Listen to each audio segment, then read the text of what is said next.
Bonsoir à tous, je suis ravie de vous retrouver après une interruption d'un mois. Nous sommes de retour pour vous parler de l'économie qui vous concerne, comme chaque mercredi. La situation politique de crise dans laquelle nous sommes relègue souvent la décision économique au second plan, et c'est normal puisque le gouvernement actuellement prend des décisions ou gère des affaires courantes. Et la première, la plus importante décision qu'il aura prise depuis sa désignation concerne les usines de montage automobile. Nous vous parlons ce soir des quotas d'importation pour l'année 2019 de pièces automobiles imposées à Renault, Sovac, Hyundai et Kia. Une mesure dite transitoire, disait la ministre hier, la ministre de l'Industrie. Alors quel impact aura cette restriction sur ces 4 opérateurs économiques, sur leurs projets, sur leurs partenariats?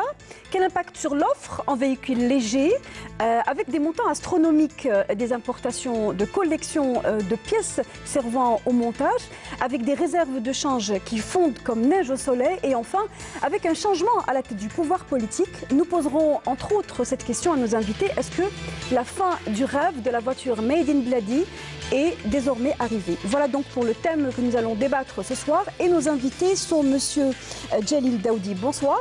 Bonsoir. Vous êtes le directeur de la marque Volkswagen au niveau de Sovac Algérie. Merci d'être avec nous. J'ai le plaisir de recevoir Madame Latifa Torkiliot. Bonsoir. Vous êtes la présidente de l'UPIAM, qui est l'Union des professionnels et industriels de l'auto et de la mécanique. Voilà, j'ai légèrement écorché. Et je reçois également Monsieur Hamoudi Moustapha. Bonsoir. Merci.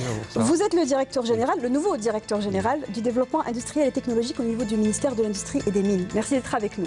Alors avant de commencer ce débat, je propose à certains d'entre vous qui ont suivi l'actualité de faire une récap sur les dernières informations liées à ce dossier qui concerne l'assemblage ou le montage automobile.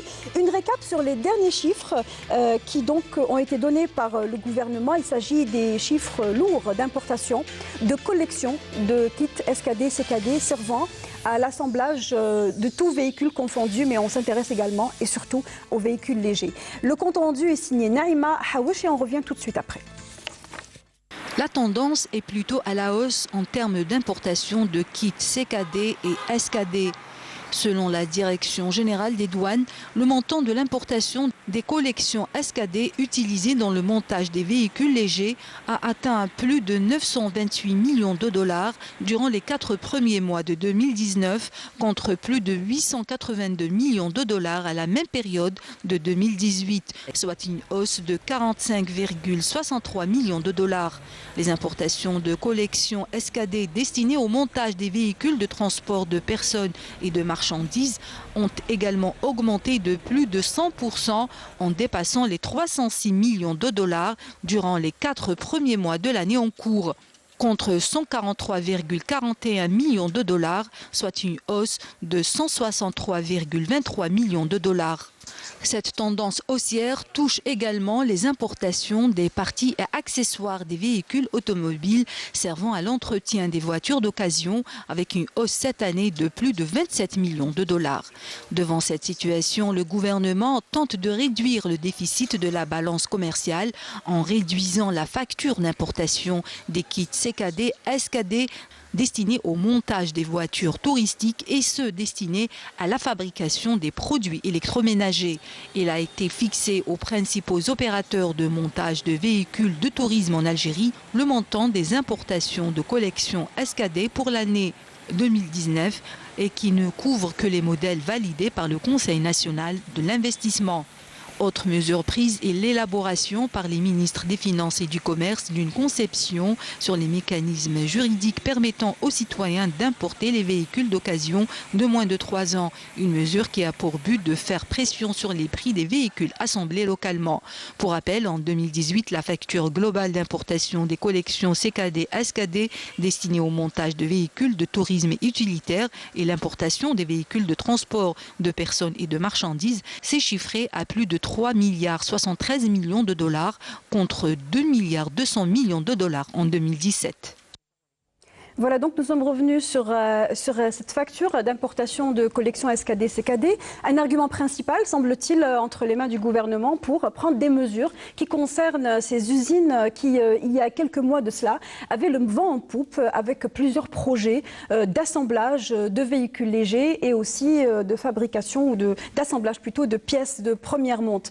Alors, la première question, elle est pour vous, Monsieur Hamoudi, parce que vous représentez le ministère et c'est une décision qui a été décidée au niveau de votre département et qui consiste à plafonner les montants en devises servant à importer les kits de pièces servant au montage des véhicules. D'abord, quels sont les montants qui sont imposés aux 4 opérateurs ou aux 4 marques qu'on a citées? Je voudrais revenir un tout petit peu sur les chiffres de 2017 pour rappeler le contexte. Le contexte, on était pratiquement dans une phase de restriction des importations et en même temps qui correspondait à une phase de démarrage des unités de production. Donc fatalement, les montants n'étaient pas importants.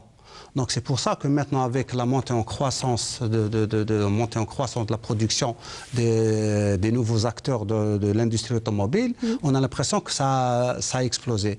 Mais ça reste dans des limites raisonnables. Pour ce qui est de la répartition, vous savez bien que l'Algérie vit pratiquement dans un contexte économique exceptionnel. Donc pratiquement avec les fluctuations des cours des hydrocarbures et à toute situation exceptionnelle, il y a des mesures exceptionnelles. La mesure exceptionnelle, c'est de maintenir le niveau des importations pratiquement à leur niveau de 2018. Bon. Et le gouvernement pratiquement s'est référé par rapport aux engagements pris par les opérateurs dans les business plans qui ont été validés au niveau de CNI. Bon, parmi les engagements, nous retrouvons le niveau d'investissement. Le deuxième paramètre, c'est les modèles donc de véhicules validés par les CNI Production, oui. Et aussi l'intégration. À ces critères-là, les pouvoirs publics, pratiquement nous sommes dans une activité réglementée. Les pouvoirs publics croient dans la filière automobile, parce que d'abord c'est une filière structurante, à très forte valeur ajoutée, et qui offre des niches d'insertion à l'échelon régional, voire mondial. Et pratiquement, ce sont des segments à forte valeur ajoutée, et l'Algérie prétend prendre une place sur l'échiquier régional. Les pouvoirs publics ont décidé à cela de réglementer l'activité, c'est-à-dire réglementer l'accès à cette activité, et en même temps accompagner ça. Les avantages que l'État a consentis à cette filière sont énormes. C'est des exonérations de l'IBS, donc c'est l'impôt sur les bénéfices de société pendant une décennie. C'est un renoncement de recettes fiscales sur la taxe sur l'activité professionnelle. Il y a aussi pratiquement la fermeture du marché. Nous évoluons dans un fermé marché. C'est pas pratiquement, puisque l'État n'importe plus de voitures neuves. On n'autorise plus les gens, ce n'est pas l'État qui importe, ça pourrait être d'autres, les concessionnaires. Donc pratiquement, on a laissé le marché donc, aux constructeurs dont les dossiers ont été validés par les CNI. Et en plus de ça, nous leur avons même accordé des exonérations en matière de droits de douane et TVA à l'importation des kits. Donc, si des restrictions ont été imposées aujourd'hui, est-ce que cela signifie que ces opérateurs-là n'ont pas respecté leurs engagements? Par rapport donc à toute politique publique, bien sûr, et tout acte de bonne gouvernance voudrait qu'on fasse des évaluations. En 2018, les pouvoirs publics ont fait une évaluation. Nous avons trouvé que pratiquement le segment de l'automobile de tourisme, pratiquement, il a connu une explosion.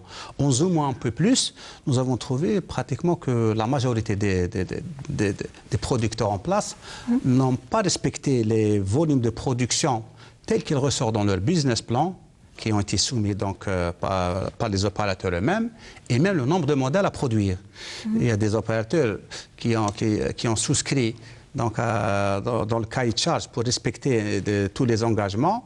Nous sommes retrouvés à partir de 4-5 modèles, on se retrouve à 18 modèles, des niveaux de production de telle quantité. Et à quel moment vous vous êtes rendu compte que ces opérateurs-là qui ont pris un engagement avec l'État n'ont pas tenu leurs engagements et se sont mis à monter des véhicules que l'État n'a pas autorisés? C'est bien ça? C'est ce que vous dites? Le nombre de modèles, oui, parce que nous faisons des évaluations périodiques. Donc c'est au cours d'une évaluation, donc, voilà. Mais il n'y a pas de... À quel moment cette évaluation a-t-elle été faite? L'évaluation a été faite pratiquement, c'est-à-dire avant l'année 2019. Avant l'année 2019, donc pratiquement à la fin, début 2018, quand les chiffres commencent à tomber, donc pratiquement donc, le premier trimestre 2019, donc pratiquement il y a une évaluation donc, qui a été faite.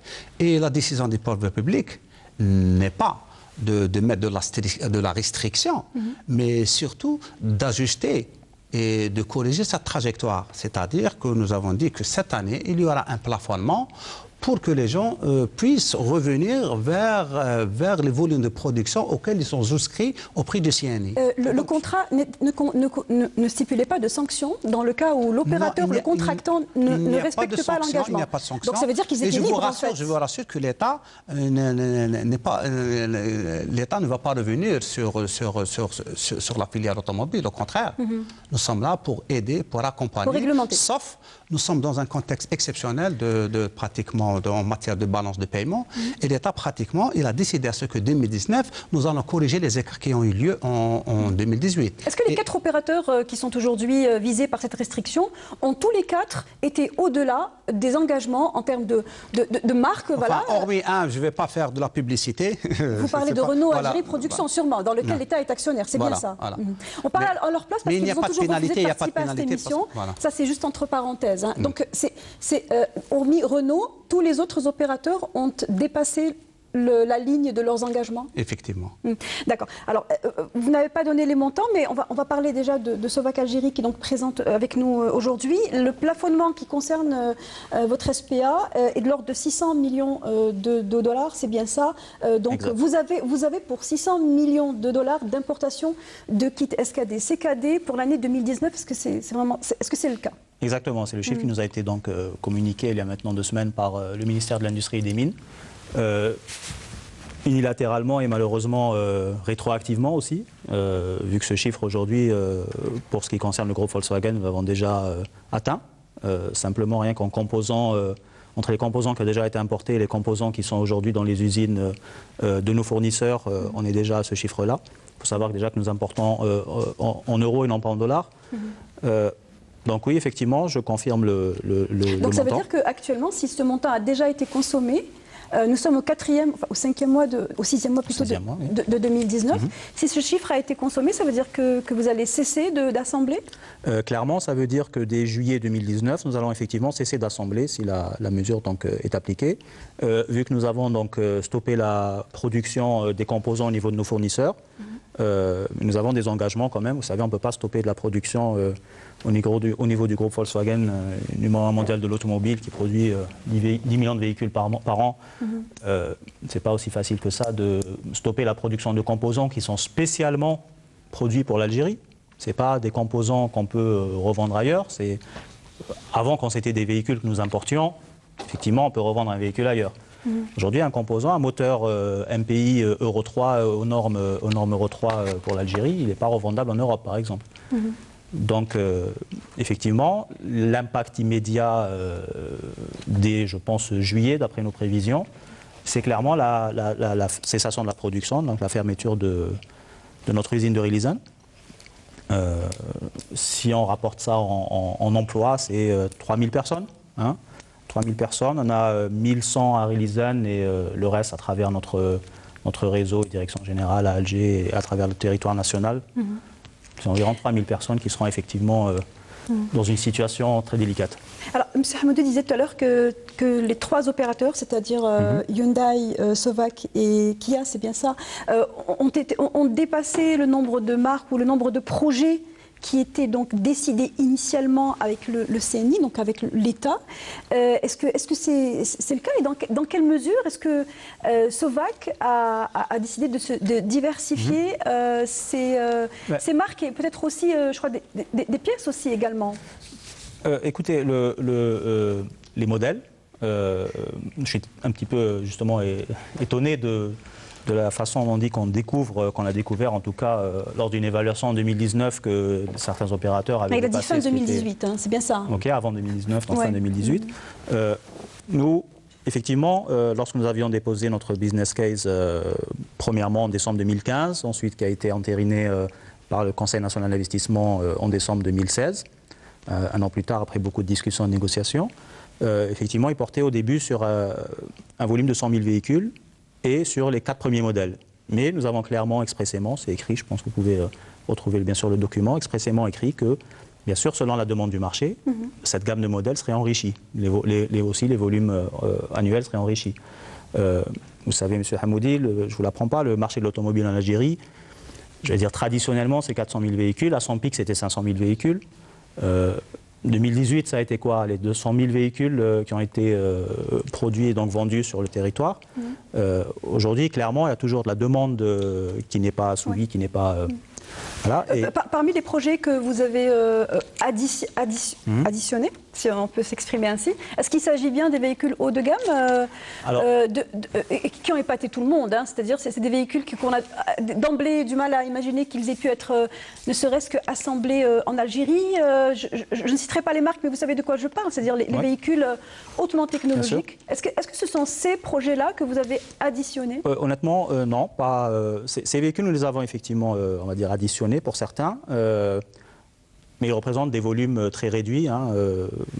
Nous sommes leaders du premium. Avec une grosse marge quand même. Avec une grosse marge, heureusement, par rapport à un véhicule de plus gros volume, bien sûr, où on va gagner plus en volume. On va dire que vous prenez beaucoup plus sur une Tiguan que sur une Polo. Exactement. Mais nous avons introduit la Polo, par exemple, ça fait partie des véhicules que nous avons ajoutés, effectivement, parce qu'il y avait la demande sur le marché. Et je veux juste préciser, donc, pour revenir sur ce que je disais, que je suis un petit peu surpris de dire qu'il a fallu une évaluation pour se rendre compte de cela, c'est que nous, de toute façon, c'est dans le cahier des charges, nous sommes obligés de mettre à jour régulièrement nos plans d'action. Donc ça, c'était effectivement le business plan de 2016, où il était explicitement indiqué que nous allions rajouter des modèles selon la demande du marché, chose que nous avons faite. Et à chaque fois que nous avons introduit un nouveau modèle, nous avons introduit un dossier, ce qu'on appelle un dossier de demande de décision technique au niveau Vous êtes en train de dire que le gouvernement était au courant, enfin que le ministère était au courant au fur et à mesure. Nous avons toujours été très transparents sur nos business plans. Il faut savoir que la décision du Conseil national de l'investissement sur le projet porte donc sur la production en Algérie de véhicules du groupe Volkswagen, particuliers et utilitaires, pour une capacité de 100 000 véhicules. Et basta, et c'est tout. Et après, l'idée est probablement de laisser le marché, laisser la concurrence se faire, laisser le marché se réguler. Nous, nous représentons 5 marques aujourd'hui qui font de la production en Algérie. Donc c'est un petit peu un cas qui est un petit peu différent. Donc même au sein même de notre groupe, on essaie de faire des synergies, mais au sein même de notre groupe, nous avons de la concurrence interne.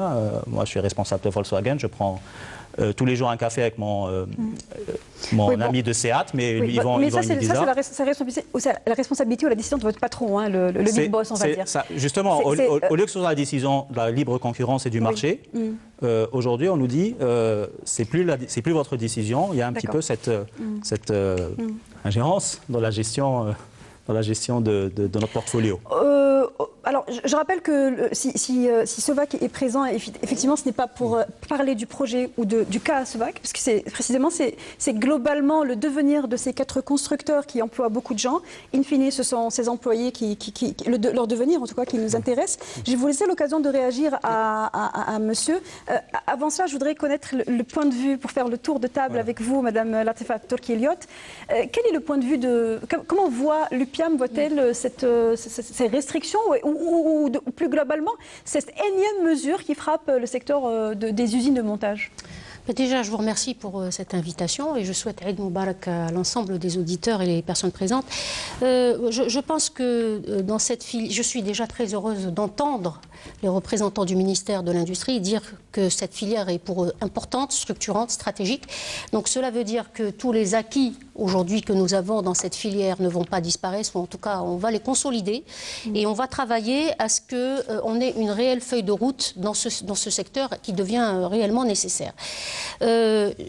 Sans rentrer dans des considérations liées, je dirais, au processus qui amène un constructeur à déposer un dossier au sein du ministère de l'Industrie. Il y a plusieurs étapes, il y a le CNI, etc.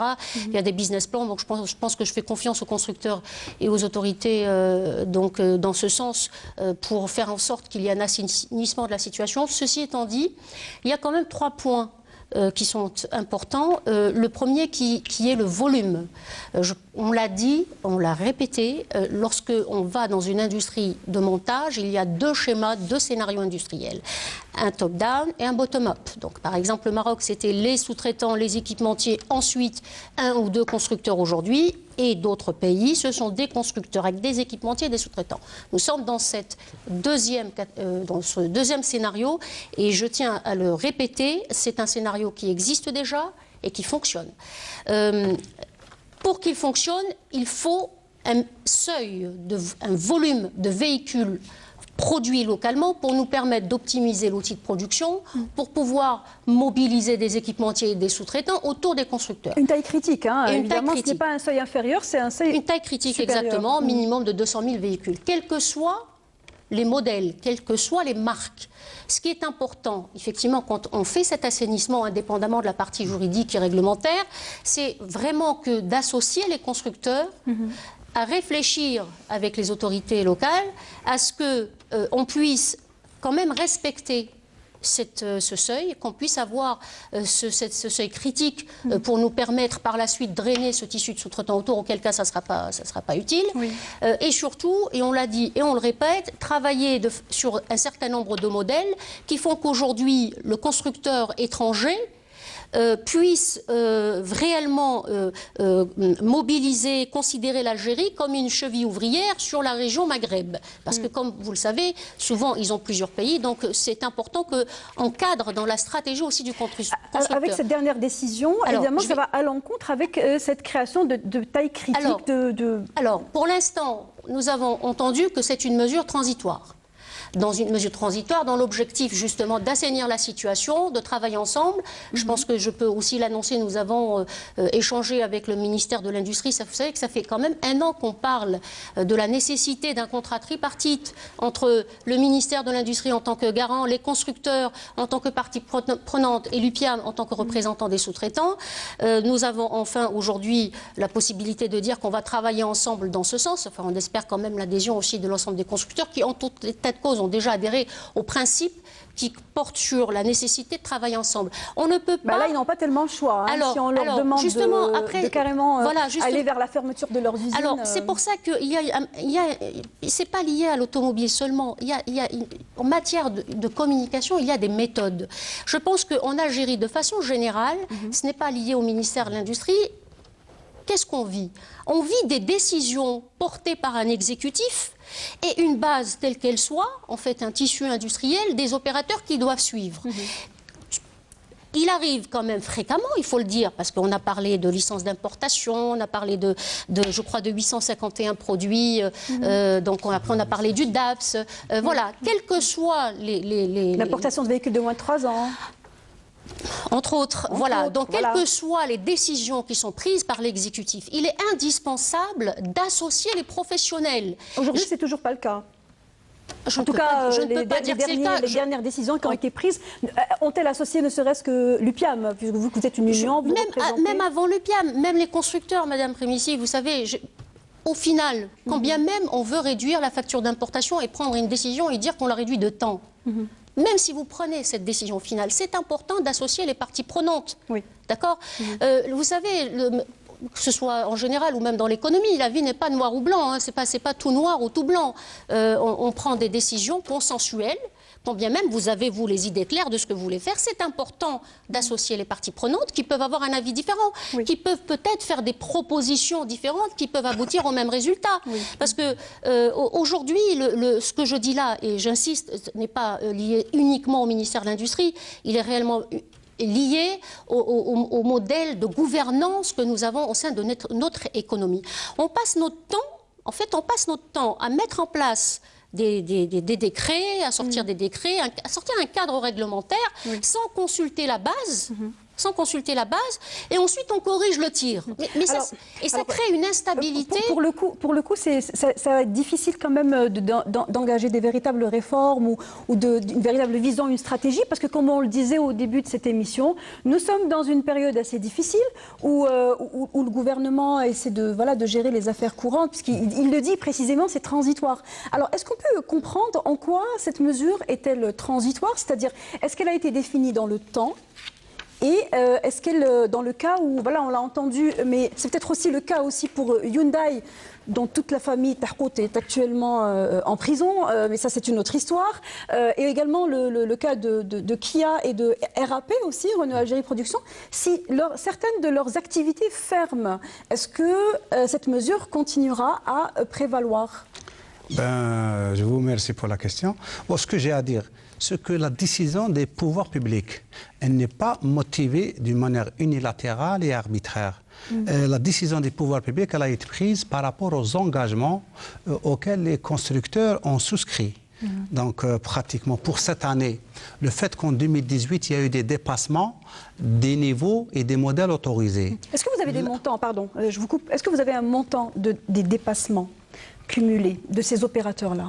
Bon, je ne l'ai pas en tête, mais c'est assez important. C'est assez important si vous prenez les modèles et les quantités, pratiquement c'est assez important. Je ne voudrais pas un petit peu polémiquer pour entrer parler d'opérateur par opérateur, mais je vous dirais que c'est assez important. S'il y avait eu un respect des modèles et des quantités, les importations seraient restées dans des proportions soutenables pour la balance. Et les pouvoirs publics, ils n'ont pas décidé de faire des restrictions. C'est juste un rattrapage cette année. 2019. En 2020, les entreprises pourront produire par rapport à ce qui a été arrêté dans le business plan. Non, ce qui a arrêté dans le business plan. Okay. On n'est pas en train de remettre le business plan. Nous sommes en train de suivre leur business plan. La nuance, toute la nuance est là. C'est-à-dire qu'ils ont souscrit, il y a un cahier de charge, c'est une activité réglementée. C'est-à-dire qui donne au pouvoir public la possibilité de réguler. De régulation. Autrement, on aurait laissé l'activité libre au marché, on aurait laissé la régulation au marché. Ce n'est pas le cas. Donc le fait que le pouvoir public, le CNI, le gouvernement a décidé d'autoriser un certain nombre d'acteurs, d'accorder des quotas, de fermer le marché, de donner des incitations, de permettre l'importation sous le régime des CKD, SKD, de donner du foncier à un prix... Monsieur Hamoudi, ces avantages-là continueront à avoir... Non, il n'y a pas, au contraire. Donc ils continueront à bénéficier de tous ces avantages-là. Tout à fait. C'est juste une restriction pour cette année. C'est-à-dire nous allons essayer l'écart, la déviation qui a été faite en 2018, elle va être rattrapée en 2019. En 2020, tous les opérateurs vont produire ce qui a été convenu dans leur business plan. Un business plan qui a été conçu par eux-mêmes. Oui. Voilà. Et l'État, il est là pour leur rassurer qu'il continuera à aider et donc à accompagner les entreprises. Très bien. Toutes les entreprises. Sauf que pour ce qui était le dépassement, je voudrais nuancer quelque chose. Ce que les engagements des entreprises, ce n'était pas juste un dépassement du niveau de production. Si le dépassement s'est accompagné par un glissement, s'il y avait un glissement au niveau de la production, mais en même temps, dans les engagements en matière d'intégration, ça aurait été bien vu. Mais malheureusement, nous avons vu un glissement dans les quantités produites, mais pas dans l'intégration. Donc ce n'est pas un glissement, ce n'est pas une anticipation des programmes. Voilà, ils sont allés très vite dans la cadence. Non, c'est juste les quantités. Il y a non-respect d'engagement. Voilà. Donc si cette évolution de la production a été accompagnée par la création de valeur, les pouvoirs publics auraient applaudi. Oui. Nous allons encore approfondir cette question et surtout cet impact sur les opérateurs qui sont actuellement dits constructeurs d'automobiles. Nous faisons un très court entracte et nous revenons tout de suite après. Ce programme vous est présenté par JICA. Donc on a bien compris que c'était une mesure transitoire et que ces 4 opérateurs allaient avoir une année, donc d'ici à la fin 2019, pour on va dire, réagir, revoir leurs copies et peut-être aussi se rapprocher du ministère pour voir comment ils vont se développer à l'ombre de ces nouvelles mesures. Je voudrais poser la question à présent aux représentants de Sovac. Aujourd'hui, de quelle manière va être impactés les partenariats ou vos rapports avec les différents constructeurs qui sont donc vous, partenaires étrangers? Quel est le retour? D'autant que vous, autant que les autres opérateurs, êtes engagés dans un projet d'exportation. Exact. Nous sommes engagés avec notre partenaire, donc le groupe Volkswagen, sur un projet d'exportation.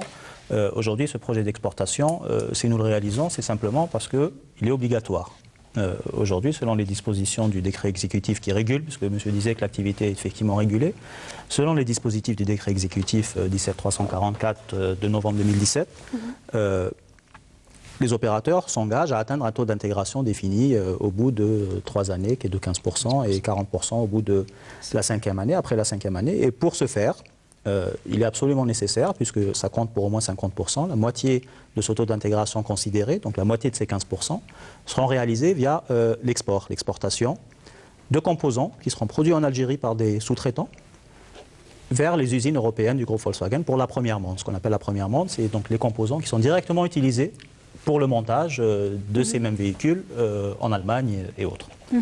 Mais dans quelle mesure est-ce que vous êtes prêt, vous êtes en train de vous rendre prêt pour atteindre cet objectif? Alors, effectivement, c'est pour ça que je rebondis un petit peu sur la question du non-respect des engagements. Aujourd'hui, notre engagement, il est bien d'atteindre 15% au bout de la 3e année, comme il est obligatoire et nécessaire, puisque c'est la loi. Et nous serons au rendez-vous. Donc nous serons au rendez-vous grâce à des projets de sous-traitance que nous avons aujourd'hui avec le groupe Volkswagen. Ils sont avancés.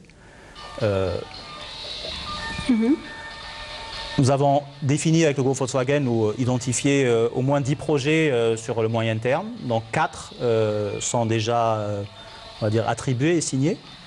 3 sont signés, le 4e était en cours de signature. Et ces 4 projets, donc le premier commence, ou doit commencer en tout cas fin 2019, hein, en octobre 2019, 750 employés. Je ne vais pas citer pour des raisons de stratégie exactement de quoi il s'agit, mais c'est un projet d'envergure et le début donc, de la production se fait dès cette année, le début de l'exportation se fait dès 2020. Ce qui fait que nous serons un petit peu en avance même sur notre plan d'atteindre les 15% de taux d'intégration.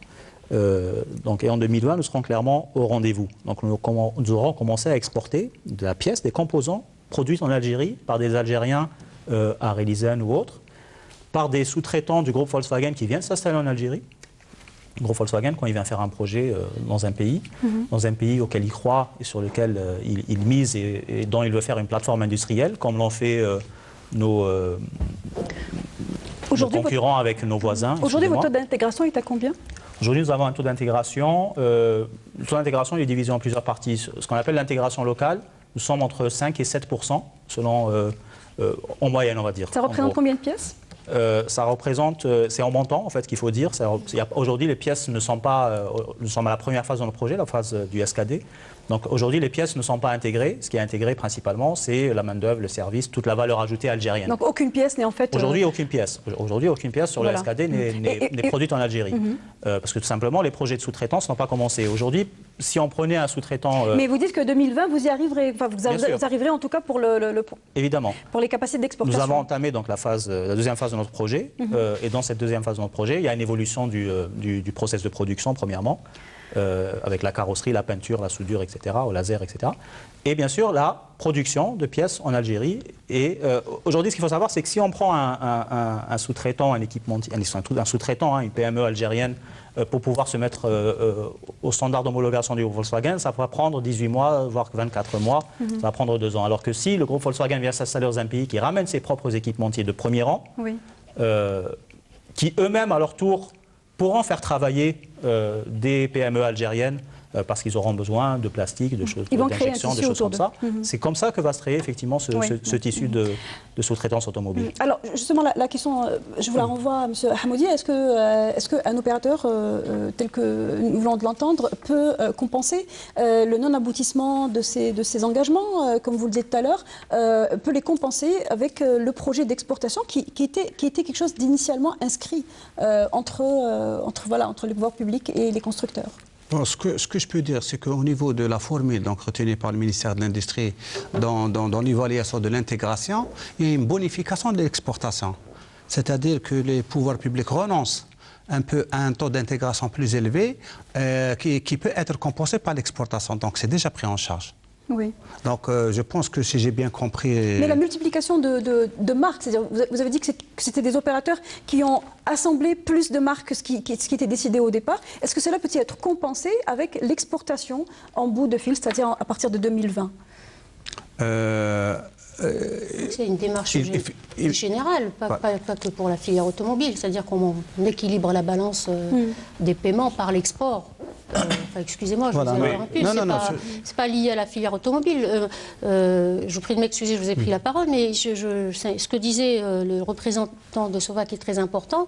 Mais il y a un point que j'aimerais quand même rappeler dans cette filière, c'est que souvent on parle d'automobile depuis 5 ans. En fait, on a eu 2 phases dans cette filière. On a eu un constructeur étranger qui s'est implanté, qui a commencé à produire en 2014. Donc, qui est bien sûr le groupe Renault. On ne peut pas dire aujourd'hui qu'on fait de l'industrie automobile depuis l'arrivée de Renault, car en tout état de cause, le projet en lui-même seul, sur le plan industriel, ne pouvait pas créer un écosystème de sous-traitants. En tout état de fait, indépendamment des raisons qui ont motivé, je dirais, l'aboutissement de ce projet. En tout cas, dans le modèle tel qu'il est inscrit chez nous, c'est-à-dire un constructeur, ensuite un réseau de sous-traitants autour. Cela aurait pu être le contraire. Un constructeur qui s'installe seul pour pouvoir créer un écosystème derrière, ça ne fonctionne pas. Pardonnez-moi, je ne comprends pas pourquoi ce projet a été signé. Voilà, pour faire court. Je pense qu'on a eu 2 phases. Il ne faut pas se tromper. Vous parlez du projet de Renault, Algérie Production. Et honnêtement, moi, je n'ai absolument rien contre ce groupe, qui est un groupe qui est quand même très performant, qui fait énormément d'efforts en matière de sous-traitance. Je parle du contrat. Voilà, je parle de l'État algérien qui, à un moment donné, a fait en sorte qu'il y ait un constructeur qui s'implante en Algérie et qui a fait qu'aujourd'hui, l'opinion publique considère qu'on fait de l'automobile depuis l'arrivée de Renault. On ne peut pas le dire. La logique aurait voulu de dire, nous avons une démarche industrielle, nous devons avoir un minimum de volume pour pouvoir créer un tissu de sous-traitants. Pour pouvoir créer, pour avoir ce volume, il y a plusieurs possibilités, dont effectivement un passage par la phase de montage, qui nécessite la mobilisation de plusieurs constructeurs. Et en l'occurrence, ces constructeurs ont démarré leur production en 2017. C'est-à-dire que si aujourd'hui nous n'avions pas ce projet qui existe depuis 2014, si nous avions des constructeurs qui auraient commencé à produire en 2017, au jour d'aujourd'hui, on considérerait qu'on a démarré la phase d'industrialisation en 2017 et il est évident, c'est une question de logique, qu'on ne risquait pas de créer un tissu de sous-traitants en 2 ans. Donc ça a créé... Donc c'est avec la multiplication des constructeurs que l'on peut commencer à prétendre à l'émergence d'un tissu d'industrie mécanique. Le volume, mais ça ne veut pas dire qu'il faut avoir 10 ou 2. Ça se réfléchit, ça se construit avec les parties prenantes, c'est-à-dire les constructeurs, les représentants des sous-traitants et l'État. Ça se négocie aussi. Ça se discute et puis ça doit s'intégrer dans la stratégie du constructeur étranger aussi, puisque par exemple vous avez aujourd'hui des constructeurs qui ont des plateformes déjà opérationnelles, par exemple au Maroc, qui vont peut-être, et ce qui est tout à fait logique, auront envie plus d'investir dans un pays que d'autres. D'autres constructeurs ne sont peut-être pas présents dans ce pays et qui voudront faire en sorte que l'Algérie soit un petit peu la cheville ouvrière du Maghreb. Voilà, tout ça se réfléchit, se discute. Alors, et d'ailleurs, justement, beaucoup de gens, peut-être pas des professionnels de ce domaine, mais beaucoup de gens disent et considèrent que l'octroi ou des autorisations de création de ces usines de montage a été consenti en B2B, c'est-à-dire entre le ministère ou le gouvernement, en tout cas le précédent, et ces opérateurs-là, que ça a été donné, que c'était des cadeaux pratiquement qui ont été accordés à ces opérateurs-là, qui finalement, et vous le disiez tout à l'heure, se sont énormément sucrés pour finalement se retrouver à une situation actuelle de dire on fait des restrictions. Est-ce que le choix a été pensé ou bien est-ce que réellement c'était le fruit du copinage ? C'est pas le fruit du copinage. J'aurais aimé finir mon propos avant de... Je reviens vers vous. D'accord. Voilà. Okay. Donc, si vous permettez, on va revenir d'abord à l'exercice de l'activité de concessionnaire. Il faut savoir que l'Algérie n'a jamais été producteur de véhicules tourisme. Et il y avait certes le projet Fatia qui a été pratiquement abandonné. Et puis nous avions un cadre pratiquement qui régissait l'activité de concessionnaire. Jusqu'à un passé très récent, l'activité de concessionnaire, le dispositif a été revu et recentré sur le concédant. Parce qu'auparavant, le concédant n'était pas défini. Donc les gens avaient toute la latitude d'importer donc, des véhicules auprès d'opérateurs à l'étranger qui ne pouvaient pas probablement accompagner le concessionnaire algérien dans la professionnalisation de l'activité. Et cela se traduit pratiquement par la difficulté de faire de la formation, de l'assistance, de l'accompagnement, le rappel du véhicule, etc. Donc le décret des concessionnaires a été levé le 8 février 2015 et qui a pratiquement mis le constructeur dans le corps des dispositifs, n'est considéré concédant qui peut travailler avec un concessionnaire qu'un constructeur. Et puis il y avait la disposition de la loi de finances de 2014, son article 52, qui a fait obligation aux concessionnaires d'investir dans une période de 3 années. De devenir constructeur. De devenir constructeur, voilà. Et là, pourquoi? Parce que nous sommes arrivés pratiquement à l'année 2012-2013 à une facture de 7 milliards de dollars. Et sans retombées industrielles. Donc, c'est chemin faisant que les activités commençaient pratiquement les gens ont commencé à se déployer. Pour revenir à la nature, on va parler de l'intégration, donc comme l'a dit Madame Latifa, permettez-moi de rappeler que l'industrie automobile, elle est connue par la verticalité des relations, c'est-à-dire que c'est les constructeurs qui ont la même mise un petit peu sur toute, sur toute sa filière. Bon, il y a des équipementiers pratiquement qui se démarquent par rapport aux sous-traitants, mais sachez qu'aujourd'hui, la valeur ajoutée qui est créée par les équipementiers, c'est 75%, voire 80%, et la tendance va vers un niveau de 90%. Et donc, pratiquement, c'est formidable. C'est-à-dire que le constructeur, il ne reste qu'un concepteur et qui doit faire des négociations sur le développement. Aujourd'hui, la création qui a été faite ne repose pas sur les équipementiers, elle repose sur des usines d'assemblage. Mais c'est le constructeur. Le fait d'avoir exigé le constructeur, c'est le constructeur de par sa logique qui est globale, qui pourrait drainer les équipementiers ici. D'accord. Dans le cas des logiques mondiales, c'est-à-dire que nos sous-traitants, ils ne vont pas s'inscrire dans une logique nationale, mais dans une logique régionale, voire internationale. Entre-temps, le temps qu'ils s'inscrivent dans cette logique, on rappelle que l'Algérie a dépensé pour plus de 3,7 milliards de dollars de kits d'assemblage auto en 2018 pour avoir assemblé 180 000 véhicules. Comment le ministère voit-il ce chiffre et est-ce qu'il attend toujours que ces marques-là, que ces constructeurs-là aillent dans une logique de drainer des équipementiers? Justement, l'engagement auquel ont souscrit tous les constructeurs automobiles, il y a pratiquement un plan. Donc, il a été demandé de faire un plan d'accompagnement et d'attrait des équipementiers. Donc, de nombreux constructeurs, dont notamment Sovac. Et donc, il a un programme d'attrait des constructeurs, des équipementiers et de qualification ou d'homologation des sous-traitants. Et puis ça c'est le premier point. Il y a aussi un programme de formation donc pratiquement qui est mis à la charge dans des entreprises pour augmenter le niveau de qualification. Et troisièmement, il y a l'intégration. C'est vrai que les premières années, nous sommes restés dans la phase d'assemblage, mais disons à partir de la troisième année, il y a une intégration de 15%.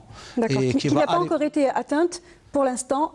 On n'est pas encore à la troisième année, donc c'est à partir de l'année prochaine. Les 15% n'ont pas encore été atteints. Voilà. Je voudrais rebondir avec vous, Monsieur Daoudi. Est-ce que vous pouvez, avec la nouvelle donnée, on va dire les nouvelles données, est-ce que vous pensez être toujours en mesure d'attirer le tissu, l'équipementier?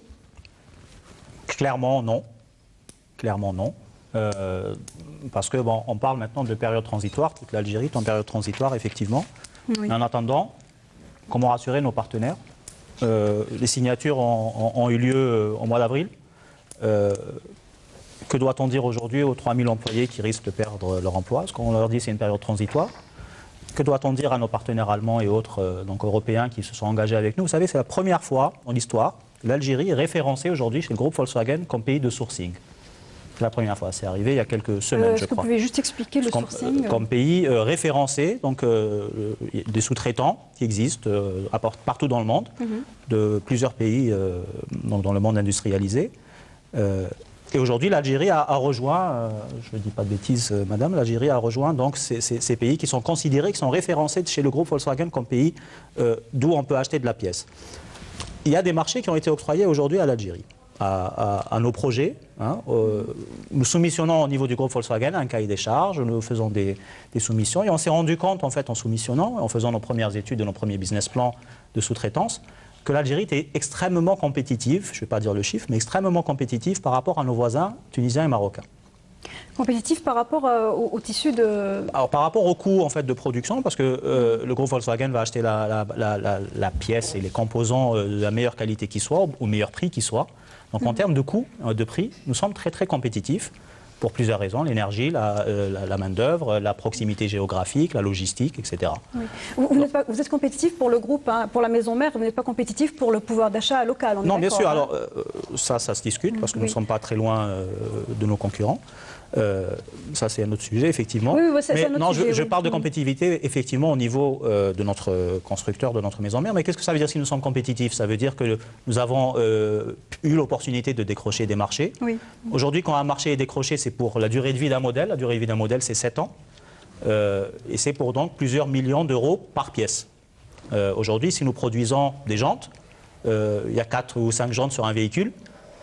C'est autant de jantes multipliées par 4 fois le nombre de véhicules qui seront produits de ce modèle-là, qui seront sourcés donc de l'Algérie. Et nous ambitionnons, le ministère de l'Industrie est au courant, vu que nous avons, malheureusement, nous avons reçu une délégation du groupe Volkswagen au mois de mai qui n'a malheureusement pas été reçue par des responsables du ministère, mais qui était venu justement annoncer cela, cet état de fait, qui était venu annoncer nos prévisions. Et nos prévisions, donc, nous les avons communiquées au ministère à maintes reprises.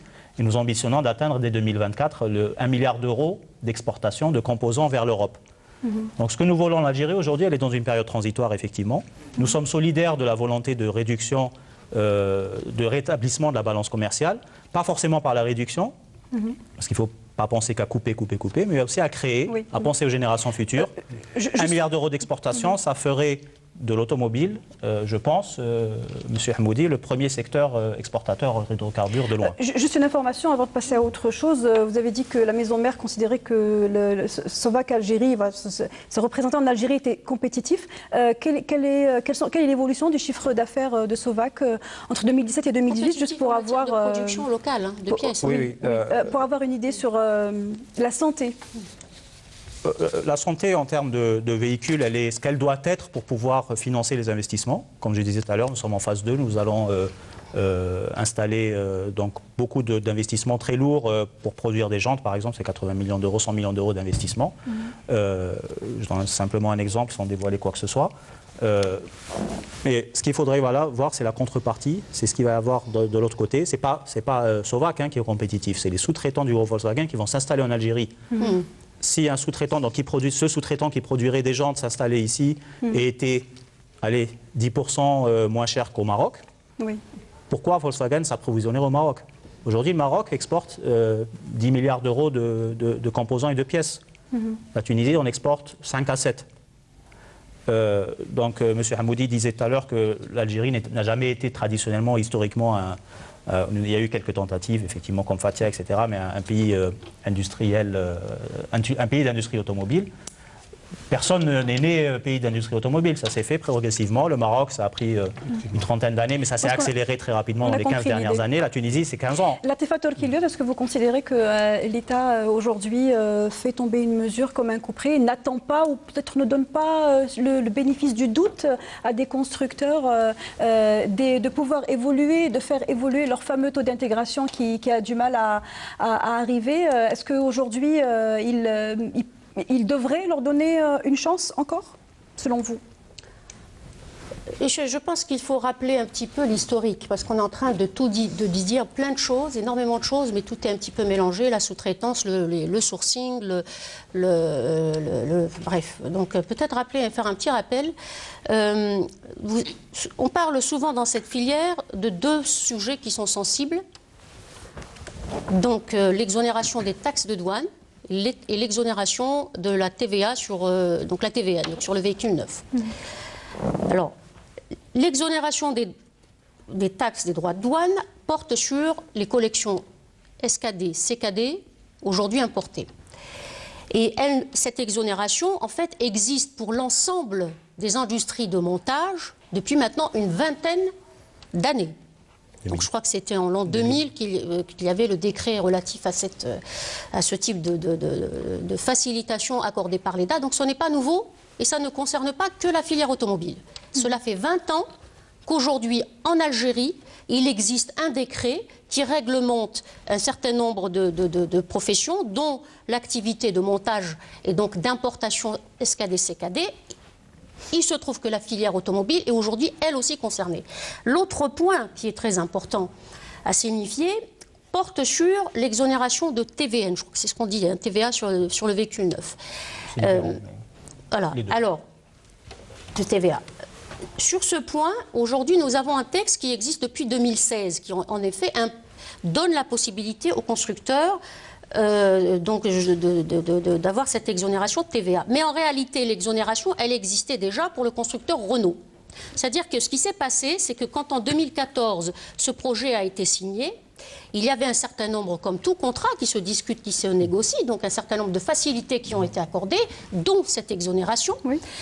Donc forcément, lorsque fin 2013, décembre 2013, le décret relatif à la réglementation de l'activité des concessionnaires, qui en effet devait investir dans les 3 ans à compter de la mise en application de ce décret, donc dans une industrie, industrie ou semi-industrie, hein, automobile, sachant que c'est tout ce qui est écrit, hein, investir dans l'industriel ou semi-industriel, c'est tout ce qu'il y avait comme prérogative. Rien de précis plus que ça. Donc ils avaient 3 ans pour le faire, auquel cas on leur retirait l'agrément. Ça, c'était fin 2013. Donc tous les concessionnaires avaient obligation jusqu'à fin 2016 donc de respecter cet engagement, auquel cas ils n'auraient pas l'agrément. Donc à ce moment-là, les concessionnaires ont déposé leur dossier et en effet, à partir du moment où un constructeur a déjà bénéficié de ce type de facilitation qui est l'exonération de TVA, pour qu'il n'y ait pas de concurrence déloyale, les constructeurs ont demandé les mêmes facilités, ce qui a donné lieu à ce texte en 2016 pour l'exonération de TVA. Je souhaitais, j'insiste justement sur cette historique parce qu'il y a énormément de choses qui sont dites sur la filière et il était important de rappeler cette historique.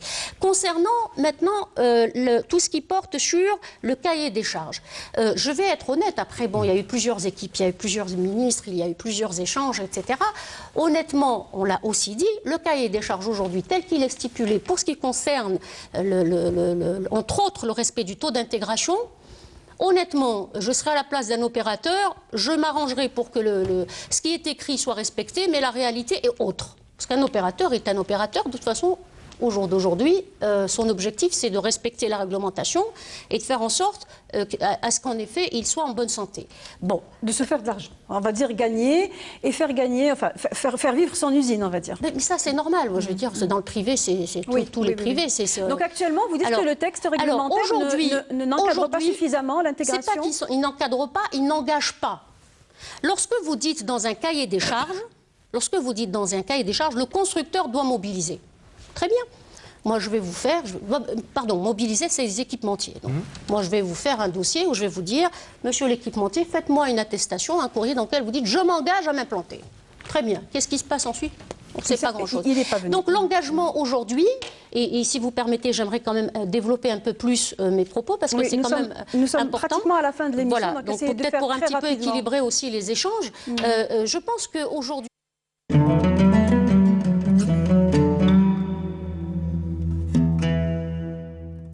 بسم الله الرحمن الرحيم إن الصلاة كانت على المؤمنين كتابا موقوتا صدق الله العظيم.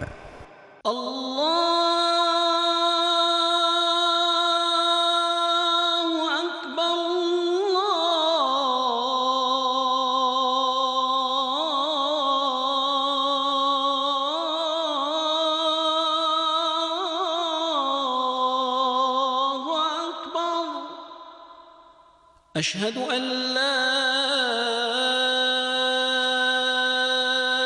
إله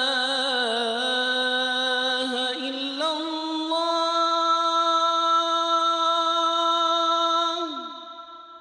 أشهد أن لا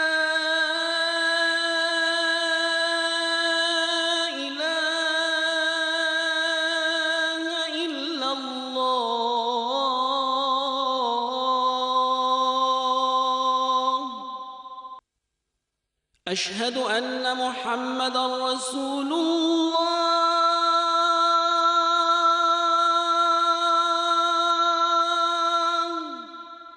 أشهد أن محمدًا رسول الله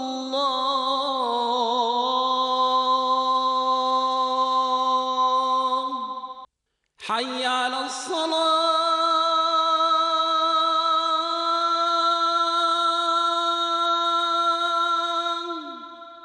حي على الصلاة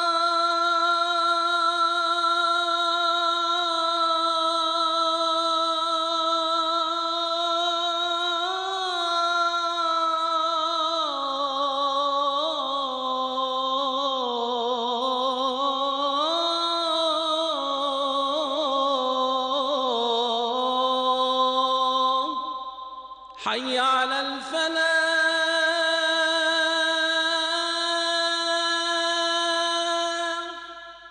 حي على الفلاح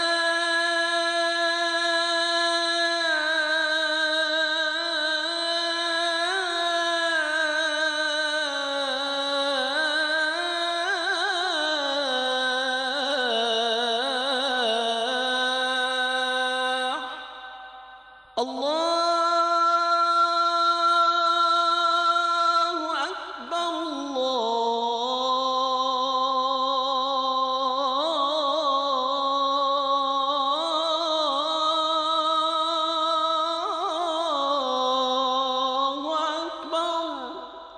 لا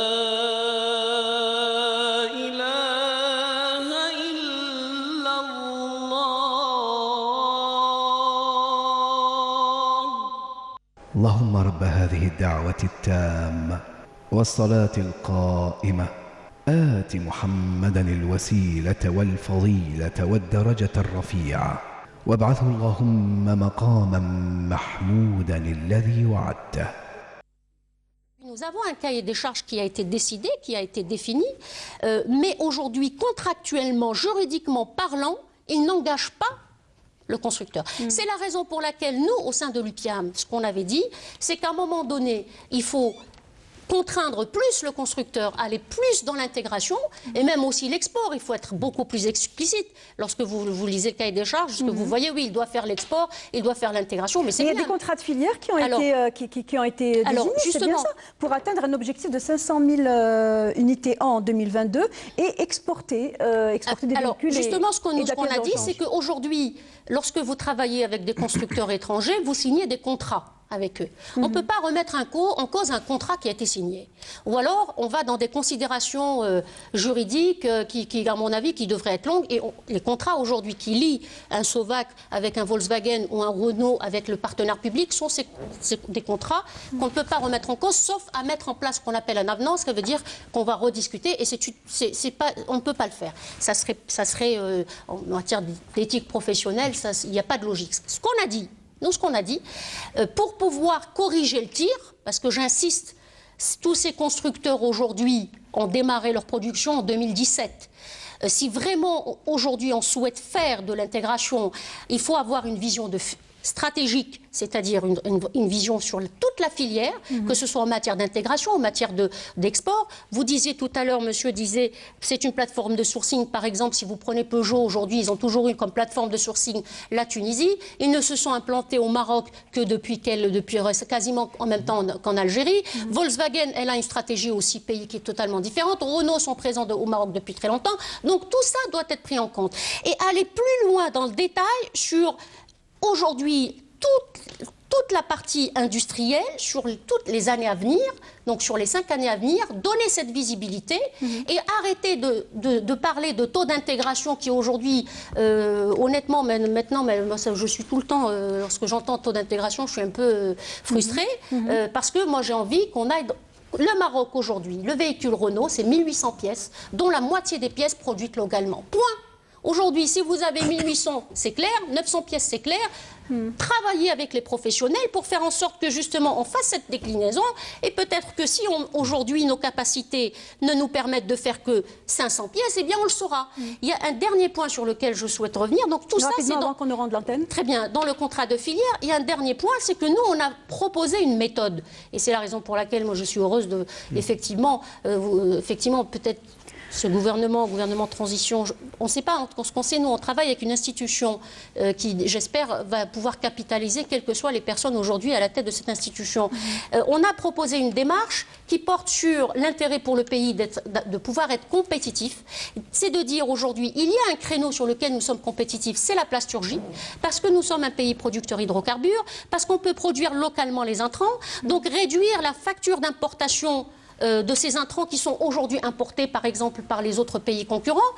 Donc réduire le coût de fabrication du produit localement. Et à ce moment-là, on saura être compétitif. Et tout ça, c'est dans le cadre, en effet, de ce contrat de filière que j'espère qu'on pourra signer prochainement. Est-ce qu'il vous sera possible de réagir en quelques mots avant de rendre l'antenne? Bon, c'est juste pour rassurer ma collègue, donc, Madame Latifa, c'est que les engagements en matière de sous-traitance, ce n'est pas juste ce qu'il y a dans le cahier de charge. Il y a un autre document donc, contractuel, donc engageant donc, les constructeurs. D'ailleurs, Sovac vient de le soumettre, il est volumineux. C'est un peu tout le planning, tous les équipementiers, toutes les pièces, tout est codifié. Ce n'est pas juste la stipulation du cahier de charge qui est pratiquement, c'est juste un éclairage qui doivent s'engager, mais cet engagement, il est matérialisé par un document donc assez volumineux et qui est donc versé. Donc c'est le dernier sorti en date, c'est bien ça. Hein. Non, parce qu'il y en a eu beaucoup. Voilà. Il y a eu, je crois, donc, ce troisième document qui sort. Non, c'est pas contractuel. Enfin, c'est-à-dire au niveau du cahier de charge ou bien du décret de 17344, il est fait obligation donc, aux constructeurs de présenter un plan de développement donc, de la sous-traitance, de l'intégration et de l'attrait des équipementiers. Mais, donc il y a un document pratiquement qui est fourni. Et sur le plan de l'intégration, est-ce que c'est suffisamment engageant, comme disait Latifa Torkilio? Oui. Est-ce que l'on engage réellement l'opérateur à intégrer parce qu'il y a lieu de se poser la question que pendant tout ce temps-là, le niveau d'intégration reste toujours extrêmement faible. Vous citiez Renault Algérie Production. Aujourd'hui, elle intègre, je ne vais pas parler de montant, mais je vais parler de pièces, je crois 4 pièces uniquement fabriquées ce qu'il faut retenir, c'est que l'imposition de l'intégration, pratiquement, ça viendrait. Mais l'intégration, est-ce qu'elle deviendrait palpable donc, par rapport aux conditions donc, qui sont édictées par le décret? Oui. C'est à partir de la 4e année. Les 3 premières années, c'est pratiquement de l'assemblage. Oui. C'est juste assembler. Le décret a été publié il y a 1 an et demi. Voilà. Oui. Donc pratiquement c'est ça. Donc c'est à partir de la 3e, 4e année. La 4e année, à partir de la date de publication du décret. Il ne faut pas oublier pour mobiliser aussi les équipementiers de rang 1. Effectivement.